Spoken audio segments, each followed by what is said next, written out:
हम लोग क्या पढ़े थे? तुगलक वंश। क्या पढ़े थे? तुगलक वंश। तुगलक वंश में जल्दी जल्दी बैठो। हम लोग तुगलक वंश में देखे थे सारे राजाओं के बारे में। अंतिम राजा कौन था उसका? तुगलक का अंतिम राजा कौन था जिसको मारे? कौन मारेगा? बहलोल लोदी। क्या नाम था उसका? नहीं पढ़े हैं? पेपेस्टी अंतिम राजा था जी? नहीं। कौन था? अलाउद्दीन आलम शाह। कल नहीं सब पढ़े थे, भूल गए? डंडा लेके डंगाएंगे एक दिन, तब याद आ जाएगा।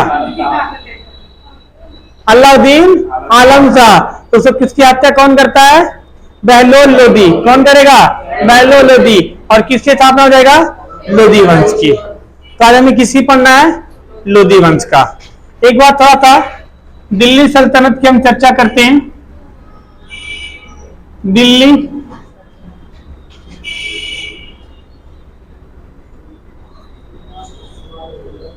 सल्तनत। दिल्ली सल्तनत में कितने राजवंशों ने शासन किया है जी? सबसे पहले कौन था? गुलाम वंश। कितना आया? गुलाम वंश। इसका ट्रिक बताए थे ना आप लोग को? किसको याद है? गुलाब खिले तो सांस लो। सांस लो, ससुर लो, सब लो, लेकिन गुलाब खिले तो। सबसे पहला क्या है? गुलाम वंश। गुलाब से क्या हो गया? गुलाम वंश। खिले से खिलजी वंश। खिलजी वंश। अगला कौन आएगा आपका? तुगलक वंश। तुगलक वंश। शुरू में आपको ढेर सारे ट्रिक बताए थे, लेकिन जैसे हमने पढ़ लिया आपको ट्रिक की जरूरत नहीं है, अब सब कुछ आपको याद हो गया। वह सिस्टमेटिक है ना? बोलो। हाँ जी, दूसरा खिलजी वंश। तीसरा आपका तुगलक वंश। चौथा पर क्या था? सैयद वंश। क्या था? सैयद वंश। और पांचवा पर क्या है? लोधी वंश। सबका शासन यहाँ किससे क्या था? 1206 से लेकर के 1290 तक खिलजी वंश सबसे कम शासन किया, 1290 से लेकर 1320 तक। तुगलक वंश सबसे ज्यादा शासन किया, 1320 से लेकर 1414 तक। और सैयद वंश 1414 से लेकर के 1451 तक। और अब कौन आएगा? 1451 से लेकर के 1526 तक। 1526 में कौन आएगा? बाबर जहाबर आएगा। अब किसको मार देगा? इब्राहिम लोदी को मार देगा। ठीक है। गुलाम वंश के संस्थापक कुतुबुद्दीन ऐबक। असली संस्थापक इल्तुतमिश, है ना? ये सब जुबान पे होनी चाहिए आपके बातें। हाँ जी, आवाज नहीं, सुना करो। खिलजी वंश का संस्थापक जलालुद्दीन खिलजी। जलालुद्दीन खिलजी। वो कौन सा खिलजी वंश का शासक था जिसको निजामुद्दीन औलिया ने कहा था आप हमारे एक दरवाजे से घुसेंगे तो हमारे घर में 10 दरवाजे हैं, हम 9 से निकल जाएंगे? अलाउद्दीन खिलजी। खिलजी वंश का प्रतापी शासक अलाउद्दीन खिलजी। ठीक है। तुगलक वंश संस्थापक गयासुद्दीन तुगलक। गयासुद्दीन तुगलक। इसका पागल राजा क्या नाम था? मोहम्मद बिन तुगलक। कौन था? मोहम्मद बिन तुगलक। ठीक है। आइए नेक्स्ट यहाँ पर क्या पढ़ा हमने? सैयद वंश। क्या पढ़ा था? सैयद वंश। सैयद वंश का संस्थापक खिरिज खां। खिरिज खां। ठीक है। तुगलकों का अंत कैसे हुआ था? तुगलकों का अंत जो हुआ था वो कैसे हुआ था? हाँ, इसके ऊपर तैमूर लंग का आक्रमण हो गया था। किसके ऊपर? तैमूर लंग का। अंतिम शासक कौन था? क्या नाम है तुगलक वंश का? नसीरुद्दीन मुबारक शाह। ठीक है। इसकी मसूद शाह, नसीरुद्दीन मसूद। इसके ऊपर किसका आक्रमण हो जाता है? तैमूर लंग का। और उस समय खिरिज खां कहाँ था? पंजाब का सूबेदार था। उसको कहाँ ला देता है? दिल्ली। दिल्ली में जो आपका ये बचा था लास्ट, इसका जो क्या नाम है, तुगलक। तुगलक कौन थे, लास्ट बचा था मसूद। मसूद उसका जो राज क्या नाम है, क्या नाम है उसको बोलते हैं जो क्षेत्रफल, उसका क्षेत्रफल दिल्ली से लेके पालम एयरपोर्ट तक बच गया था, इतना छोटा हो गया था। सोचो, वह तुगलक जिसका ऊपर से नीचे तक था, अलाउद्दीन खिलजी था ना जी। अलाउद्दीन खिलजी का एक सेनापति का नाम बताइए। मलिक काफूर। कौन था, मलिक काफूर, जिसने दक्षिण में कहां तक जीत लिया था, सब जीत लिया था उधर, ठीक है, तेलंगाना तक जीत लिया था। तो किसका हो गया था, इसी का हो गया था। वो सब सिमट के खत्म हो गया। सबसे ज्यादा बिखरा हुआ था तुगलक के समय में। किसमें, तुगलक। तुगलक में कौन, पगला के समय में मोहम्मद बिन तुगलक। उसी समय में बहमनी राज्य और विजयनगर जो होता है अलग अलग स्थापना होती है, बताए थे ना आप लोग को, ठीक है। ये सब कहानी को आप लोग कैसे आप भूल जाते जी, ये तो भूल जाओगे, अभी तो इतिहास भी खत्म नहीं हुआ।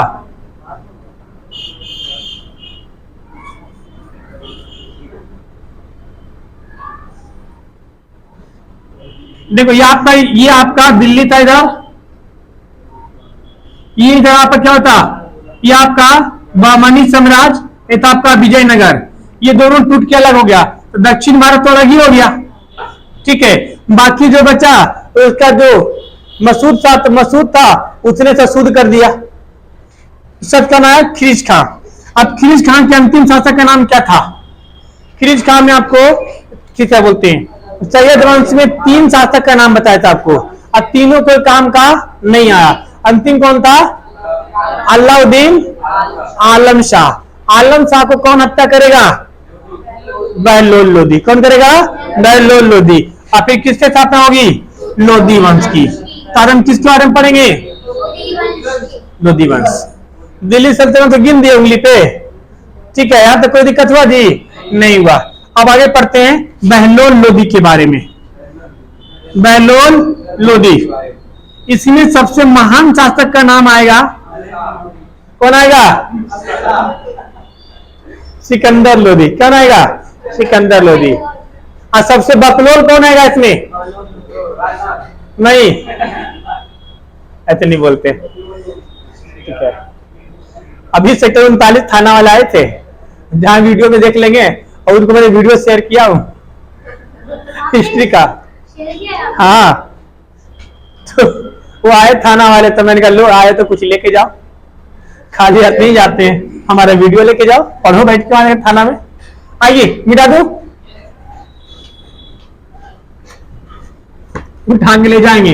हमसे पूछ ही रहे थे सर कोई है आपके यहाँ जो क्या नाम है आर्मी का विरोधी है, मैंने कहा नहीं कोई नहीं है, हमारे सारे बच्चे समझदार हैं। तो मैं नाम लेना चाहिए था ना,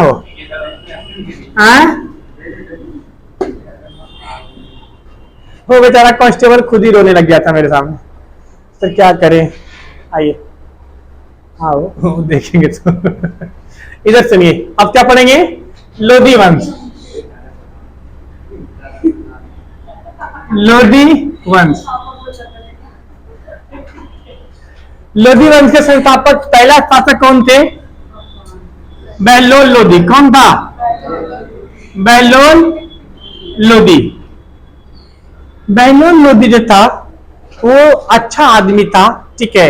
ये बहुत ही मतलब कहते हैं ना शांत स्वभाव का था, और अपनी प्रजा के प्रति बहुत ही दयालु था, प्रजा का बहुत ही देखभाल करता था।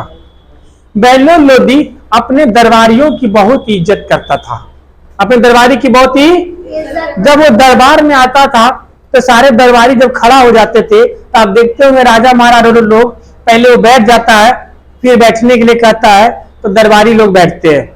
लेकिन जब वो दरबार में आता था तो सब खड़ा हो जाता था, तो ये भी खड़ा हो जाता था, कहता था पहले आप लोग बैठिए, पहले आप लोग बैठिए, फिर हम लास्ट में बैठेंगे। तो दरबारियों क्या करता था, बहुत ही इज्जत करता था, ठीक है, ये दरबारी की इज्जत करता था, ठीक है। इसके समय में इन्होंने बहलोली सिक्का चलाया था।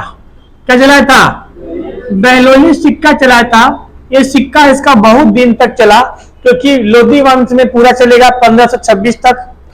और फिर कौन आएगा, बाबर आएगा, वो कुछ 4 साल तो रहवे किया, तो उसको कितना फुर्सत कहाँ था, उसको लड़ने झगड़ने से फुर्सत थोड़ी था।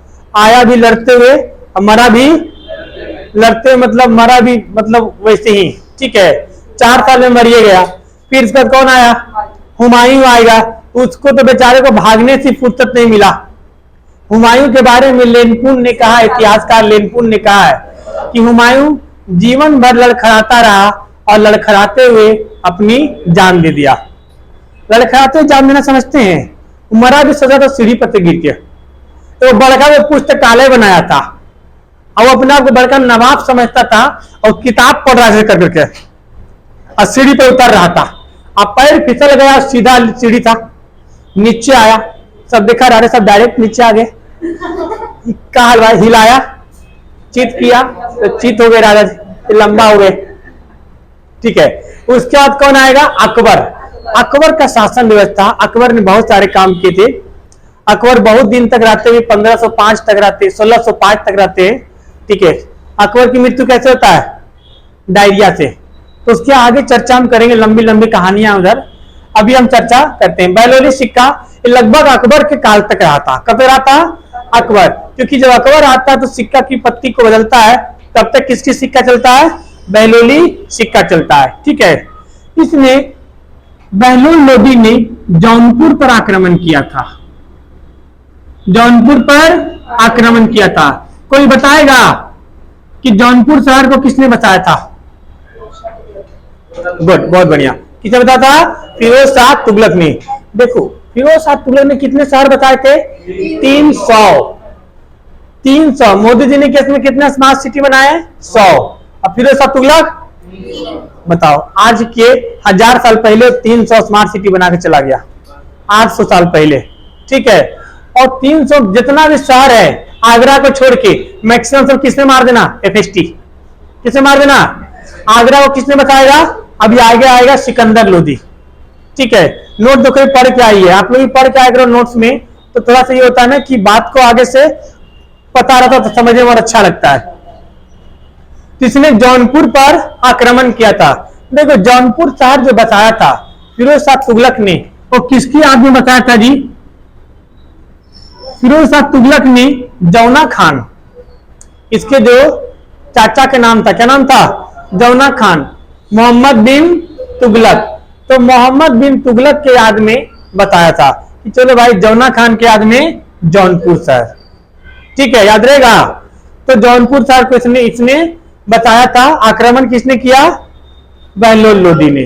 बहलोल लोदी में इतना काफी है। इसका अगला आएगा सिकंदर लोदी, सबसे महान शासक, सबसे महान शासक सिकंदर लोदी।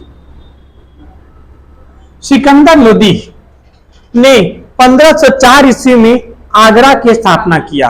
ये बहुत ही कट्टर विचार का था।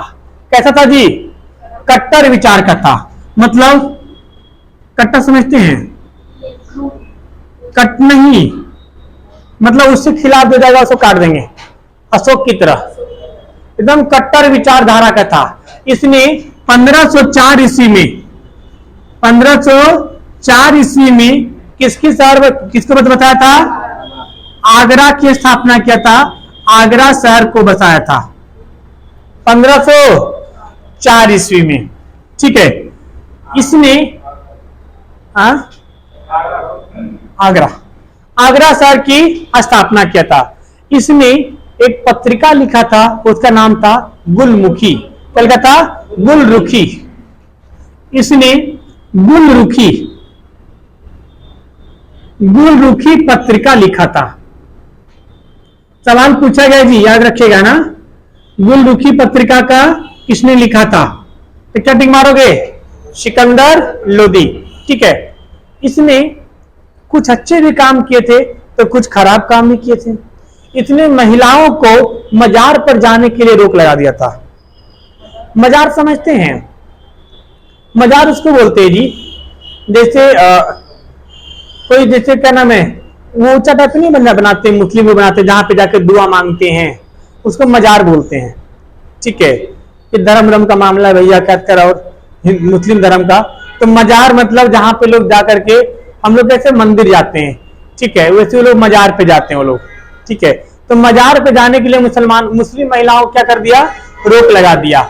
इस नहीं, मस्जिद में वैसे ही महिला एंट्री नहीं होती है। मजार अलग चीज होता है, मस्जिद से बाहर होते हैं मजार। सही कह रहे हो, पीर बोल सकते हैं शायद, उसको पीर बोलते हैं शायद, मजार उसे बोलते हैं, पीर को बोलते हैं। इसने महिलाओं का कर दिया। आप देखते हो जितने भी धार्मिक संबंधित नियम आएगा ना, उस सबसे महिलाओं पर ही लागू होगा, पुरुष पर लागू नहीं होता है। देखो केरल में मंदिर है सबरीमाला मंदिर, उससे महिलाओं की एंट्री पे बैन होता है, एंट्री नहीं कर सकती महिलाएं।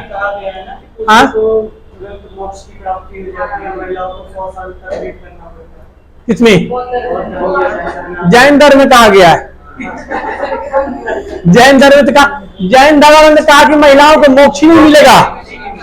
मोक्ष लेने के लिए उसको महिला वाले में अच्छे कर्म करना होगा, तो अगला जन्म पुरुष का मिलेगा, तब मोक्ष की प्राप्ति होगी। मतलब सोच लो, ठीक है।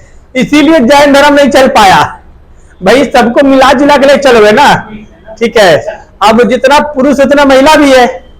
अब एक को तुम मना करो, जैसे बिहार में देखो दारू पे बैन लगा, नीतीश कुमार लाइन से जीत रहा है, काय भैया महिलाएं खुश, उसका पति कमा कर पी कर चाय बना के लाओ, 10 बजे रात में चाय बना के दो, हाँ हम चाय पियेंगे, इधर बना दो, तुम हमारी बीवी को कहना नहीं मानोगी। अब दोनों में फाइटिंग हो जाता था, ठीक है। अब खासकर देसी महिला, अगर इधर यूपी के ले लो इधर, और बिहार झारखंड में महिला अपने आप में दबंग होती है, तो हम तुमसे कम है का? तुम पी के आए तब चढ़ा, मेरा बिना पीले चढ़ा हुआ है, आओ जरा बताते हैं, ठीक है। दोनों में होता था तगड़ी मार, और आस पड़ोस परेशान हो जाते थे, ठीक है, तगड़ी मार होता था।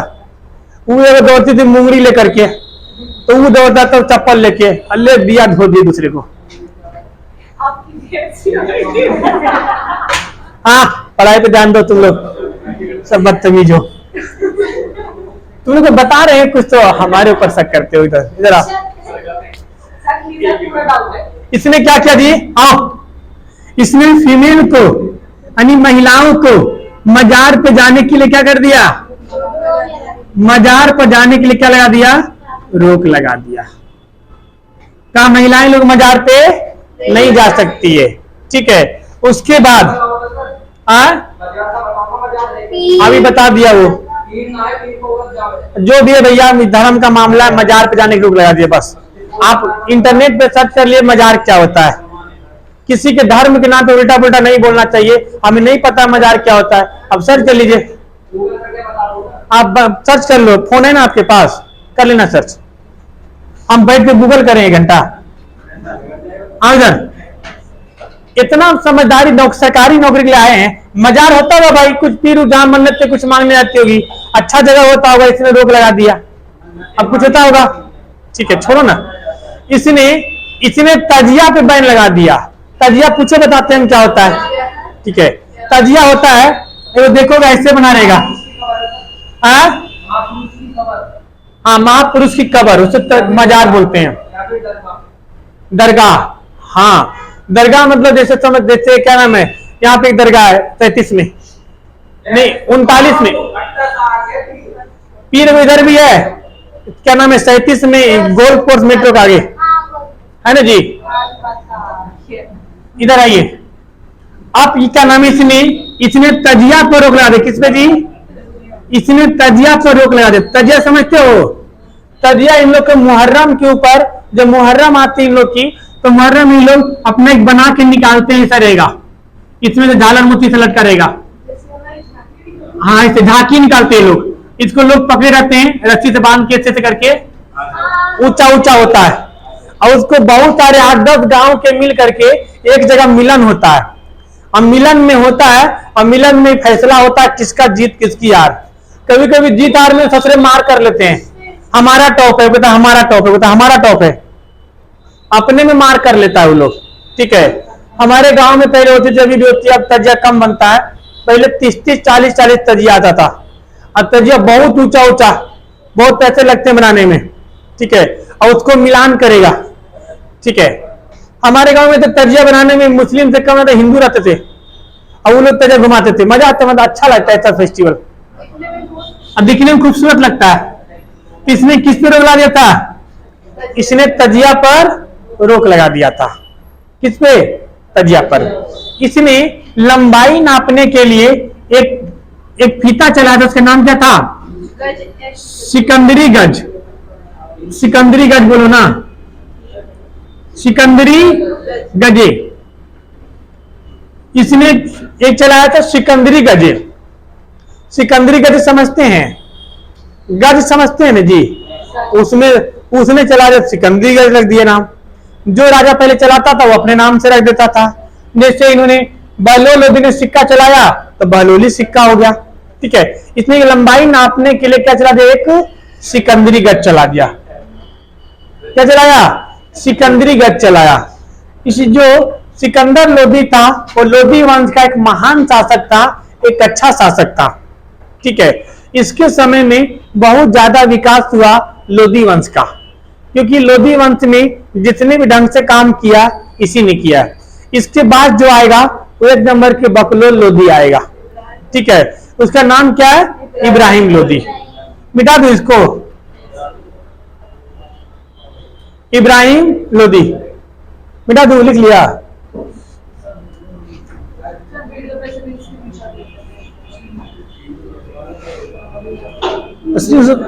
स्क्रीनशॉट क्या नाम हो जाता है वैसे? हाँ तो ठीक है, देखो इधर अगला खाता क्या नाम था? इब्राहिम लोधी। इब्राहिम लोधी इस वंश का अंतिम शासक, इस वंश का अंतिम शासक नाम क्या था? इब्राहिम लोधी। ठीक है, अभी जो इब्राहिम लोधी था वो एक नंबर का महाबकलोल था। ठीक है, ये मतलब ना इसको क्या बोलते हैं कि था तो अच्छा, लेकिन इस ससुरे को पता ही था किससे युद्ध करना है, किससे युद्ध नहीं करना है। इसने खतौली के युद्ध लड़ा। कौन सा युद्ध? खतौली का युद्ध। ये पूछा जाता है, याद रखिएगा। ये खतौली का युद्ध लड़ा, और खतौली का युद्ध किसके साथ लड़ा था? राणा सांगा के साथ। और इसमें राणा सांगा जीत गया और ये पराजित हो गया। और ये क्या हुआ? पराजित हो गया। पराजित हो गया इसमें युद्ध राणा सांगा के हाथों। कहीं न कहीं इस सब मामलों के बाद, ध्यान सुनिएगा, इन सब मामलों के बाद ये मैटर मन ही मन चल रहा था कि इसको बकलोल लोधी को हटाओ राजगद्दी पर से। क्या करो? राजगद्दी पर से हटाओ। और राजगद्दी पर से हटाने का एक रीजन था, ध्यान समझिएगा। इसके कुछ अपने ही रिश्तेदार था जिसको इसने ठेस पहुंचाया था। ठीक है, ठेस क्या पहुंचाया था? उसको दिल्ली से निकाल दिया था। दिल्ली से क्या कर दिया था? निकाल दिया था। अब मान लो कि आप 4 भाई हो, आप 2 भाई रहो और 2 भाई को घर से निकाल दिया जाए, तो जो भाई को घर से निकाला जाएगा वो 2 भाई को के विरुद्ध जरूर षड्यंत्र रचेगा कि भाई इस घर में हमारा भी हक था। अब इसने दिल्ली से निकाल दिया। निकालने के अपना बहुत से रीजन हो सकते हैं। उसने क्या नाम है, अंदर ही अंदर षड्यंत्र रच रहा था, प्रशासनिक व्यवस्था को ढंग से नहीं देख पा रहा था, उसे काम को अच्छे से नहीं देख पा रहा था, इसीलिए उसे क्या किया? निकाल दिया था। इसमें 2 लोगों का नाम है, क्या नाम है जी? आलम खां लोधी और दौलत खां लोधी, यानी इसके 2 रिश्तेदार थे। नाम क्या है? आलम खां लोधी और दौलत खां लोधी। ये दोनों को इसने दिल्ली से क्या कर दिया था? निष्कासित कर दिया था। और चला गया था पंजाब। कहां चला गया था? पंजाब। कौन कौन? आलम शाह और दौलत शाह। और इस एरिया राजस्थान में कौन था? राणा सांगा। ठीक है, राणा सांगा से भी युद्ध हुआ था इसका, भले राणा सांगा जीत गया था। अब देखो, राणा सांगा जीत गया था तो उसको इस मामले में बीच में नहीं आना चाहिए था। कहानी देखो, ये लोग खुद कहते हैं ना, इतिहास आप पढ़ोगे तो आपको खुद समझ में आएगा। हम जो भी बने हुए हैं, हम जो भी हैं, उसका कारण हम खुद हैं। आज भी हम जो हैं उसका कारण हम खुद हैं। आज भी इतिहास थोड़ी खत्म हो गया। हमारे आने वाले 20 साल बाद जो आज हमारे करंट में बीत रहा है उसको इतिहास के रूप में पढ़ेंगे। आने वाले 100 साल बाद हमें इतिहास से पढ़ा जाएगा, ये घटनाएं हुआ था, ये चीजें हुआ था, ये दंगाएं हुए थे, अरे दंगा को इतिहास नहीं रोक पाया। जो भी था, जो भी हम करंट में पढ़ रहे हैं इतिहास में, आज भी आने वाले 100 साल बाद पढ़ा जाएगा कि भारत आजाद होने के बाद भी ऊंच नीच, हिंदू मुस्लिम जाति धर्म में बंधा रहा और उसमें गुलामी की जंजीर में बंधा रहा। खुद को पता नहीं था हम किस कुएं में खुद को ढकेल रहे हैं। आज जो कुछ भी लोग भुगत रहे हैं, आज जो आर्मी वाले जो कर रहे हैं, ये ससुरे को 3-4 साल पहले करना चाहिए था। जब एक बोतल दारू के लिए अपना ईमान बेच रहे थे उस समय कहा गया था, अच्छा है तो करो, भुगतो, एक बोतल दारू के लिए ईमान बेच देते हैं तो ठीक है, सरकार के स्कीम गलत नहीं है, सरकार के अकॉर्डिंग चलिए। सरकार का विरोध करने का तरीके अलग होते हैं, अलग होते हैं। देखो इतिहास आपको इसीलिए पढ़ाया जाता है दोस्त कि आईएएस एग्जाम में 2 पेपर इतिहास क्यों होता है, क्योंकि सिखाया जाता है कि इतिहास में गलत काम जो हुए हैं वो दोबारा ना दोहराया जाए। आप जो लोग इतना दंगा किए, अगर सरकार वही मिलिट्री बुला लेती, आर्मी बुला लेती और सब पे गोली चला देती, क्या उखाड़ लेता? कुछ उखाड़ लेते? कुछ नहीं। सरकार क्या कुछ नहीं करेगी, 8 दिन बाद 10 रुपए पेट्रोल में, 10 रुपए डीजल में दाम बढ़ा देगी, भरो भरो। इसीलिए इतिहास से सीखिए। ये इतिहास में इन दोनों थे, एक खुद ही अपने पैर पे। इससे पहले पृथ्वीराज चौहान था। पृथ्वीराज चौहान में कोई कमी था? एक योग्य शासक था। पढ़ा ना जी, कल मॉर्निंग वाले बैच पढ़ेंगे, कल नहीं पढ़ेंगे, परसों पढ़ेंगे वो, ठीक है। पृथ्वीराज चौहान में कोई योग्यता नहीं था। गलती किसकी था? जयचंद की। अरे भाई तुमने बेटी को फंसा लिया, ब्याह कर रहा है तो योग्य राजा है, क्या दिक्कत है इसमें? ब्रिटिश ब्याह नहीं करेंगे। और ससुरे क्या किया, उसका वो पुतला बना दिया था। लो तू भी गया, तू भी गया, और फिर आ गया। फिर इतना हम लोग 5 वंशज पढ़े ना जी। दिल्ली सल्तनत में आप एक चीज देखिएगा, अभी आगे कहानी बताऊंगा। दिल्ली सल्तनत में जितने भी राजा हुए सब मुस्लिम हुए और सब के सब तुर्क थे। कौन थे? तुर्क। यानी कहीं ना कहीं सब उधर के ही थे। इधर की तुर्क कहां के रहने वाले थे? मध्य एशिया के रहने वाले थे, सब इधर के ही थे। पाए ना आप लोग को। लेकिन यहाँ की जनता क्या मुसलमान थी? जनता हिंदू थी। जनता क्या थी? हिंदू। अब जो घटना घटेगी उसमें भी गलती किसका है? इन्हीं ससुरे का है, ठीक है। देखो कैसे घटना। अब इन दोनों को इसने निकाल दिया। कहां से निकाल दिया? दिल्ली से निकाल दिया।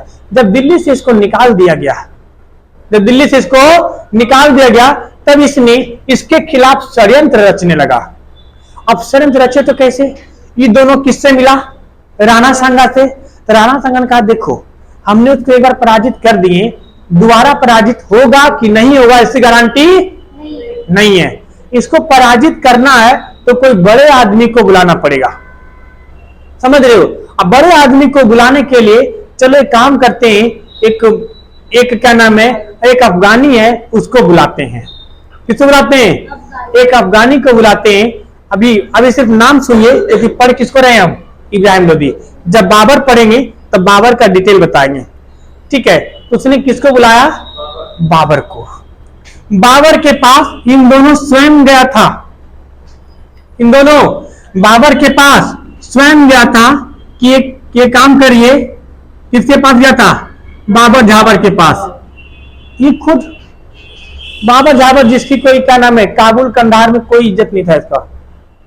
इसको काबुल कंधार में कोई इज्जत नहीं था। जैसे मान लो कि अब हमारे यहाँ का सबसे कोई क्रिकेटर है, कोई फ्लॉप क्रिकेटर है जो इसको सिलेक्शन नहीं हो रहा वनडे मैच में, क्योंकि हमारे क्रिकेटर बहुत सारे हैं।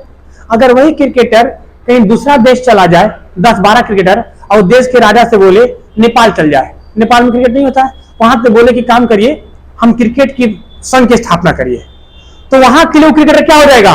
टॉप क्लास का हो जाएगा। क्या हो जाएगा? क्योंकि अंधों में काना राजा। तो इसने ये बाबर झाबर कोई औकात नहीं था खुद का, कि खुद के मट्टी के घर में रहता था, ठीक है, और यहाँ के महल देखा था, ठीक है। इसको निकाल दिया गया था वहां पे। अभी तो कहानी बताऊंगा आपको, इसकी नानी ने इसको रखा था, ठीक है। इसको निकाल दिया गया था। इस बाबर को न्योता देने कौन गया? आलम खां लोधी और दौलत खां लोधी। कहा हुजूर चलिए। आप कहा चलिए? दिल्ली चलिए। अब दिल्ली में एगो बैठे हैं क्या नाम है? इब्राहिम लोदी। इब्राहिम लोदी, आप उसके ऊपर आक्रमण करिए और उसको हरा दीजिए। हराने के बाद जितना भी धन दौलत आपका मन करे, सोना चांदी खूब लूट के लाइएगा, हम मना नहीं करेंगे, खूब भर के देंगे। बाबर भले ही गरीब था लेकिन दिमाग का तेज था। एक बात बताओ, आप किसी जगह को लेके जाओगे किसी आदमी को, चलो मार दे, मार के उसका पा जाना और हम कब्जा कर लेंगे, तो जाएगा वो बकलोल रहेगा? है जी? ससुरा जब हम मारेंगे तो हम कब्जा नहीं करेंगे। तो बाबर ने कहा ठीक है पहले चल। तो बाबर आया, ठीक है, इधर से तब एंट्री किया था खैबर दर्रा से, हिंदू कुश पर्वत से, रहने दो, ठीक है। बाबर एंट्री किया और आकर कहां आक्रमण किया? इब्राहिम लोदी पे। यह आपका जगह हरियाणा, हरियाणा के पानीपत के मैदान में, हरियाणा के पानीपत के मैदान में, पानीपत के युद्ध में 1526, अब 13 अप्रैल, ये डेट ये याद रखिएगा भैया, 1526 में पानीपत के, हरियाणा के पानीपत के मैदान में इब्राहिम लोदी हारा गया। हारा ही नहीं गया, उसको युद्ध के मैदान में मार दिया गया। देखो, इब्राहिम लोदी के हारने के पीछे बहुत से रीजन हो सकते हैं, बहुत रीजन थे भी। पहली तो ये दोनों कहां मिले थे?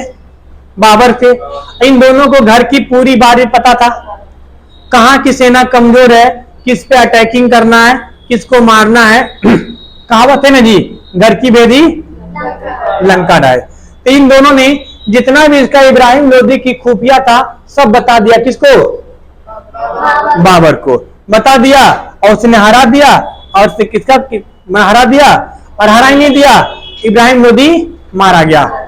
दिल्ली बता रहे उसमें बात, अभी बाबर में बताएंगे, वो जब बाबर एंट्री कराएंगे ना तब बता, अभी इसको सिर्फ इसकी हत्या कर रहे हैं। बाबर जो जीता था वो तुगलमा नीति से बताए थे। किसे? तुगलमा नीति। समझाऊंगा आगे तुगलमा नीति क्या होता है। बाबर ने पहली बार तो खाने का प्रयोग किया था। अभी बाबर की जब एंट्री होगा तो उसमें एंट्री से पहले यहां भी एक दो युद्ध लड़ता है, डायरेक्ट पानीपत युद्ध नहीं लड़ता है। अभी आपको बताऊंगा। उसको रहने के लिए किला वाला चाहिए था, तो किला पे कब्जा करता है, फिर धीरे धीरे आपको तो बाबर में बताएंगे। अभी हम क्या पढ़ रहे हैं? इब्राहिम लोदी, दिल्ली सल्तनत, ठीक है। तो इसको मार दिया। अब मारने के बाद कब्जा कौन कर लिया? बाबर, ठीक है। दिल्ली सल्तनत का एकमात्र राजा जो युद्ध के मैदान में मारा गया था, इब्राहिम लोदी। इब्राहिम लोदी, ठीक है। अब आइए, अब आगे समझते हैं कि दिल्ली सल्तनत का राज व्यवस्था कैसा था। क्योंकि दिल्ली सल्तनत के बाद हम कहां चले जाएंगे? मुगल में। मुगल में एंट्री करने से पहले आपको दो चीजें बताया था। मोहम्मद बिन तुगलक के समय में बहमनी राज और विजय साम्राज्य, इसको पढ़ लेंगे। बोलो क्या है? इसको पढ़ लेंगे। अब बीच में आएंगे सिख गुरु और सूफी संत, इसको भी पढ़ लेंगे। क्योंकि अगर ये छूट गया तो आगे हमारा मुगल के इतना काम किया है कि मुगल का सीधे एंट्री कर जाएगा अंग्रेज पर स्वतंत्रता आंदोलन, फिर हम पीछे नहीं आ पाएंगे। समझ रहे हैं? तो हम इसका कार्यकाल देख लेते हैं, इसके दिल्ली सल्तनत में क्या हुआ। फिर कल देख लेंगे हम लोग विजय नगर और वो बहमनी राज, फिर सिख गुरु बहुत इंपॉर्टेंट है, और सूफी संत, ठीक है। सिख गुरु और सूफी संत, फिर हमारा आ जाएगा एंट्री कर जाएंगे झाबर में, ठीक है। बेटा तो इसको बाबर झाबर। आइए जी, दिल्ली सल्तनत की सबसे पहले देखते हैं सांस्कृतिक व्यवस्था। सांस्कृतिक व्यवस्था, आइए, अगर हम सांस्कृतिक व्यवस्था की बात करें तो इतिहासकारों ने कहा है कि दिल्ली सल्तनत कब से कब तक चला था जी? 1206 से लेकर के 1526 तक, लगभग 320 साल, इतना चला है ना। इतिहासकारों ने कहा है कि दिल्ली सल्तनत का जो भी 320 साल हुआ है वो पूर्ण रूप से इस्लामिक नहीं था। इस्लामिक कैसे नहीं था? राजा क्या था? मुसलमान, और जनता क्या था? इस्लामिक बोलेंगे इसको? इस्लामिक पे भी कौन चल रहा है? पाकिस्तान, अफगानिस्तान। वहां राजा भी मुसलमान और प्रजा भी मुसलमान, मेजोरिटी। उसे क्या बोलते हैं हम लोग कि वो इस्लामिक पत्ती पे। क्या भारत इस्लामिक पत्ती पे था? नहीं, पहले भी हिंदू ज्यादा थे। तो इसमें इनके राजा कैसे थे? राजा सब मुस्लिम थे। अब मुस्लिम में भी कैसा था? सब तुर्क थे। कैसे थे? तुर्क थे। और इनकी प्रजा कैसी थी? इनकी प्रजा थी हिंदू। इनकी प्रजा क्या थी? हिंदू। तो इस्लामिक पत्ती था? नहीं जी, इसलिए इस्लामिक पत्ती नहीं था। इसीलिए इतिहासकार बर्नी ने कहा है, बर्नी ने क्या कहा है कि ये जो 320 साल हुआ ये पूर्ण रूप से इस्लामिक नहीं था। ठीक है, इस्लामिक नहीं था। इसके समय में बहुत टैक्स की इनकम क्या थी जी? इनकम का स्रोत क्या था? टैक्स। और टैक्स किस पे लगता था? कृषि पे। किस पे लगता था? कृषि पे। इनके समय में 6 तरह का टैक्स बताए थे। बोलो जल्दी से। जजिया, जकात, खुम्स, खरास, चरी, गरी। जुबानी होनी चाहिए तुम लोग के। नहीं याद है जी? तुम नहीं पढ़े हो? तुम पढ़े हो ना? क्या नहीं याद है? जजिया, जकात, खुम्स, खराज, चरी, गरी। इसमें जजिया, जकात क्या मेन इनकम के स्रोत था? नहीं, वो सुरक्षात्मक कर था, तो इनकम के स्रोत नहीं था। खुम्स किस पे लगता था? सैनिकों पे। जजिया किस पे लगता था? गैर मुस्लिम। और जकात सिर्फ मुस्लिम। खुम्स सैनिकों पे, जो लूट उट का सामान होता था वो राजा लेता था। चरी चरावा पे। गरी, ठीक है, तो ये चीज था। तो इसमें इनकी इनकम का स्रोत, आय का स्रोत क्या था? आय का स्रोत कैसे लिखते हैं स्रोत जी? स्रोत क्या था? टैक्स। किस पे टैक्स? कृषि पे। तो ध्यान रखा करो जी। इसमें से वह कौन सा सुल्तान था जिसने दीवाने कोही की स्थापना किया था? दीवाने कोही मोहम्मद बिन तुगलक। दीवाने बंदगान सब भूल गए। फिरोज शाह तुगलक, क्योंकि उसके समय उसके यहाँ 1,80,000 क्या था? सैदास था। ठीक है, नहीं बताए थे? अब मेडिकल के लिए कुछ बताए थे? बताया था? हाँ, दारुल सफा बताए थे ना कि दावा दारू से याद रखना, दारुल सफा। ठीक है। डाक विभाग किसके समय शुरू हुआ था? मोहम्मद बिन तुगलक। डाक विभाग मोहम्मद बिन तुगलक के समय में शुरू हुआ था। इनके समय में स्थापत्य कला का भी विकास हुआ था। देखे फटाफट इसको, मिटा दो। स्थापत्य कला, स्थापत्य कला समझते हैं? स्थापत्य कला समझते हैं आप लोग जी? अरे वो डिजाइन व्यंजन नहीं बनता है, उसको बोलते हैं स्थापत्य कला। कला मतलब क्या होता है जी? चित्रकारी। ठीक है। दिल्ली सल्तनत में सबसे पहले क्या नाम है? गुंबद बनने की प्रथा शुरू हुई थी। किसने शुरू किया था? इल्तुतमिश ने। उसी ने मकबरा निर्माण भी शुरू किया था। अब बताएंगे कि दिल्ली सल्तनत का कौन राजा था जिन्हें मकबरा का निर्माण इस्लामिक पद्धति से शुरू किया था? सही ढंग से कल ही बताए हैं तुम लोग को, कल ही तो बताए हैं। मकबरा का निर्माण शुरू किया था इल्तुतमिश ने, लेकिन वो सही ढंग से नहीं था। वो था अष्टभुज था, पूरा 8 भुजा वाला, 8 नुमा वाला होता था। लेकिन इस्लामिक पद्धति से बलबन ने शुरू किया था। किसने किया था? बलबन ने किया था। हम बताएंगे नहीं जी, तुम लोग याद नहीं करते हो, रिवीजन नहीं करते हो, रोज रोज बताते हैं, तुम लोग भूल जाते हो। ठीक है। इसके समय में मेहराब बनना शुरू हुआ था। क्या हुआ था? गुंबज और क्या बोलेंगे उसको? गुंबज और मकबरा। और इसी समय में मेहराब समझते हैं आप लोग? देखे हुए जो खिड़कियों और दरवाजों का डिजाइन होता है अभी भी घरों में, कुछ इस तरह का होता है नहीं जी? एक खिड़की का डिजाइन ऐसे बता रहे हैं आपको। हाँ, इनके ऐसे ऐसे होता है, इनको क्या बोलते हैं? मेहराब। अपना उनका शौक है, जैसे हम लोग अपने घरों में हिंदू लोग बनाते हैं तो अपना हिंदू की तरफ बनाते हैं, उनको अपना अपना अपना सबका डिजाइन है, ठीक है। तो इसको क्या बोलते हैं? मेहराब। तो मेहराब बनने की प्रथा कब शुरू हुई थी? दिल्ली सल्तनत में।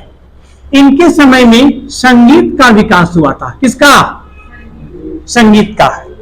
संगीत का बहुत ज्यादा विकास हुआ था इनके समय में। दिल्ली सल्तनत में की राज दरबारी भाषा क्या थी? इनकी राज दरबारी भाषा क्या थी जी? फारसी था। क्या था? फारसी था। और इनके समय में एक बहुत बढ़िया कवि रहते थे, उनका नाम था अमीर खुसरो। क्या नाम था? अमीर खुसरो के बारे में कहा जाता है कि ये इनको दिल्ली सल्तनत का बहुत ज्यादा नॉलेज था, गहराई से। क्यों गहराई से नॉलेज था? क्योंकि इन्होंने बलबन से लेकर के, बोलो, बलबन से लेकर के मोहम्मद बिन तुगलक तक 7 राजाओं को देखा था, 7 राजवंशों को देखा था। कितने राजवंश भैया पूछा जाता है? ये कोई कथा नहीं सुना रहा आपको? ये 7 राजवंशों को देखा था। कहां से कहां तक भी पूछ दिया जाएगा आपसे। बलबन से लेकर के एमबीटी पगला तक किसने देखा था? अमीर खुसरो। इन्होंने दिल्ली को इतनी गहराई से देखा था कि इन्होंने किताब लिखा था, तारीख ए दिल्ली। क्या लिखा था? तारीख ए दिल्ली। इसीलिए इनको तोता ए हिंद कहा जाता है। क्या कहता है? तोता ए। बउआ इस सवाल दुगो हजारों बार पूछा गया है, ये वाला सवाल और ये वाला सवाल। तारीख ए हिंद दिल्ली, ये भी पूछा जाएगा, पूछा गया हुआ पीसीएस में, ठीक है। इसे ध्यान रखिएगा आप लोग। कौन सा सवाल? क्योंकि आप जिस एग्जाम की तैयारी कर रहे हो उसका कोई आधार नहीं है, कोई छोर नहीं है, कुछ उठा के पूछ सकता है। समझ रहे हैं? इसीलिए आपको हर एक चीज डीप में पढ़ा रहा हूं कि आपको पता होनी चाहिए इस चीज को। बात समझ में आया? ठीक है। इसने इनके समय में, किनके समय में? इनके समय में दिल्ली के उन्होंने बहुत अच्छे से देखा था। अगर आपसे पूछा जाए अमीर खुसरो किनके शिष्य थे? निजामुद्दीन औलिया के। निजामुद्दीन औलिया के। निजामुद्दीन औलिया ने, ऐसा कहा जाता है, किसको श्राप दे दिया था? गयासुद्दीन तुगलक को। उसने कहा था ना टैक्स जमा करिए, तो कहा था अभी दिल्ली अभी दूर है। निजामुद्दीन औलिया, सुनो, निजामुद्दीन औलिया और अमीर खुसरो इस तरह से गुरु चेला थे कि जैसे आप देखते होंगे राम हनुमान, देखते हैं ना, राम हनुमान, कृष्ण सुदामा, ऐसे थे। उसी तरीके से अमीर खुसरो और निजामुद्दीन औलिया थे। इनका कब्र दिल्ली में है, निजामुद्दीन में। दोनों की कब्र की ज्यादा फासला नहीं है, 15-20 फुट का फासला है। एक तरफ निजामुद्दीन का क्या नाम है, औलिया का कब्र है, बीच में वो आंगन बना हुआ है बैठने के लिए, और इधर किसकी कब्र है? ये आंगन बैठने के लिए। इधर एक कब्र इसका, एक कब्र इसका, दोनों एक ही जगह बना, दोनों मकबरा। इनका मकबरा कहां? दोनों का निजामुद्दीन में, ठीक है। बहुत लोग घूमने भी जाते हैं, देखने भी जाते हैं, ठीक है। देखा आप लोगों ने? दिल्ली में जी, निजामुद्दीन में 10 रुपए लेता है, 10 वाला, चल जाना, ठीक है। हाँ देखा आपने? हमने देखा। अरे नहीं, देखो भूत किसका आता है? जो चुड़ैल टाइप का वो रहता है, उसका भूत आता है। अच्छे लोग थे, यहाँ से ज्ञान मिलेगा, ठीक है। जो आत्महत्या करता है वो एकदम गरमाल रहता है सब। हाँ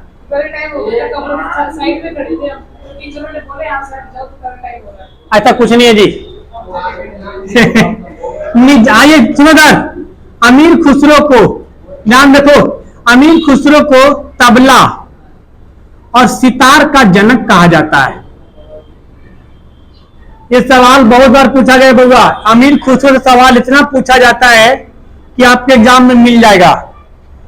मेरे साथ दोहरा, बोलो, अमीर खुसरो ने कितने राजवंश देखा था? कहां से कहां तक? एमबीटी तक। ठीक है, किसके शिष्य थे?